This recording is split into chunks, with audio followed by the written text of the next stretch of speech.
कोई व्यक्ति दूसरे का अपमान क्यों करता है? क्या आपने कभी विचार किया है?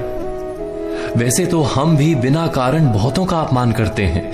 हमारा अपना अपमान भी बहुत बार होता है। संसार का सारा व्यवहार एक दूसरे का अपमान करने पर टिका है। जैसे पति अपनी पत्नी का अपमान करता है, पिता अपनी संतानों का अपमान करता है, नौकरी देने वाला अपने नौकर का अपमान करता है, अर्थात जो भी बलवान है वो निर्बल का अपमान करता है।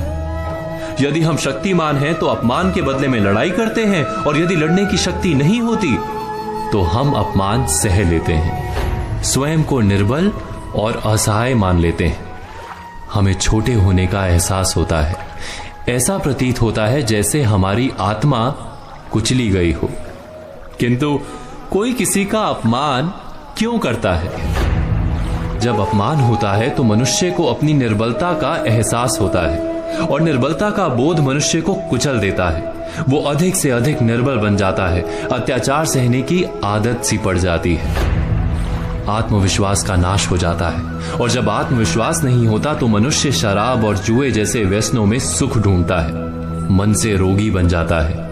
आखिर किसी भी मनुष्य की ऐसी दुर्गति कोई क्यों करता है? अपमान करने वाला वास्तव में क्या सिद्ध करना चाहता है?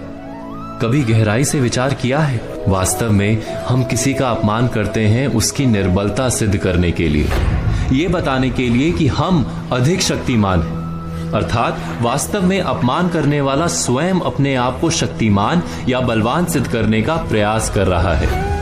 अपमान करने वाला हकीकत में अपनी शक्ति से आश्वस्त नहीं है, उसे अपनी शक्ति पर भरोसा नहीं है। दूसरों को चुनौती देकर वो अपनी शक्ति पर विश्वास प्राप्त करने की कोशिश करता है। क्या ये सच नहीं? जब हम किसी का अपमान करते हैं तो वास्तव में इतना ही प्रकट करते हैं कि हमें अपने बल पर भरोसा नहीं। हमें ये संसार एक अविरत संघर्ष प्रतीत होता है, कभी ना रुकने वाली एक जंग सी दिखाई देती है। हम अपने निकट आने वाले सभी को प्रतिद्वंदी मानते हैं, फिर वो पति या पत्नी ही क्यों ना हो। हमें निरंतर लगता है कि हमें अपनी शक्ति सिद्ध करनी होगी, अन्यथा हमारा शोषण होगा, हम किसी के गुलाम बन जाएंगे।